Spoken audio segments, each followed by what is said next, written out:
पवित्र श्री जगन्नाथ रथयात्रा अवसर में मु शशिभूषण रथ प्राबंधिक समस्त को हार्दिक अभिनंदन जनाऊँ। आपण माने ए यात्रा अवसर में बहु प्रकार वीडियो एवं मीडियार विभिन्न माध्यम रे बहु विषय जानिथिबे सुनिथिबे। मोर ए विषय रे अल्प किछि कहिबार अछि आपण मानक समस्त। 1968-69 मसीहारू मु श्री जगन्नाथंक मंदिर श्री मंदिर को बारंबार विभिन्न समय रे जाइछि और तांकर रीति नीति विषय रे किछिटा बुझिबा पई चेष्टा करि आसिछ। किछि वर्ष कला पर मु देखिली जे ताहा अगाध समुद्र जहार अंत नाही। तेणु करी आउ मु गवेषणात्मक मन न नहीं तांको भक्ति भाव रे निजको समर्पित करि आसुछि। मते दुखर सहित कहवा को पड़ुछि जे 2026 रथयात्रा रे मु जगन्नाथ को दर्शन कली टीवी माध्यम रे। तार कारण होछि 2018 मसीहारू मु श्री मंदिर को जाई नथिली कि श्री जगन्नाथ को दर्शन मध्य करि नाही। कारण ता भितरे प्रवेश करिवा पई बाहर जो अपेक्षमाण लोक मानकर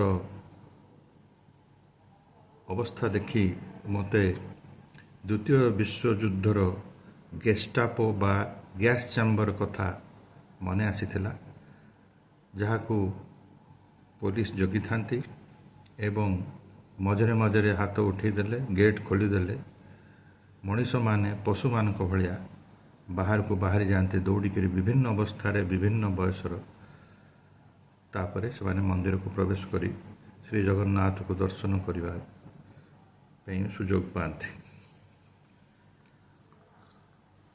मत कहीं मन है जे सते जेपरी जीव माने अपेक्षा करिसंती और तांको पुलिस माने छाड़ी दउछंती गैस चैम्बर भीतर को जीवा पई।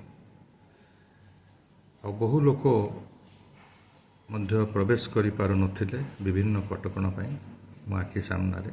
तेणुक मु भाविली जहाँ आगुरी कह जाउथला जगन्नाथ पाट डोर न लगिले कहीं जाइकरी तांको देखिबार सुजोग पांतनी, ता बोध हुए सत।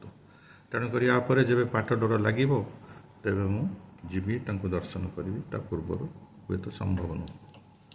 एथर रथयात्रा रे सार्वजनीन भाव रे श्री जगन्नाथ जेतेबेले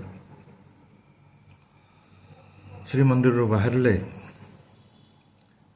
आमने आमनक भलिया पतित जन मानकर पाखक आसिले आमने तांकर दर्शन पाई कृतार्थ हलु।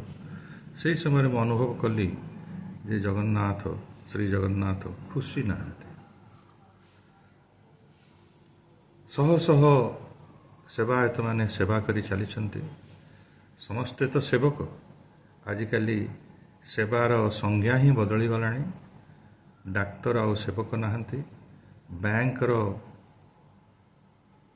जो माने सब दायित्व अच्छे से माने भी सेवक नाहांती। शिक्षक माने सेवक हवा बंद कले। समस्ते वर्तमान एक प्रकार व्यावसायिक व्यवस्था रे जड़ित। साधारण मनीष पाखरु 2 पैसा उपार्जन करि पारले समस्ते कृतकृत्य मन करुछंती एवं ताहा भगवानकर अपार करुणार होउछि बोली विश्वास करुछंती।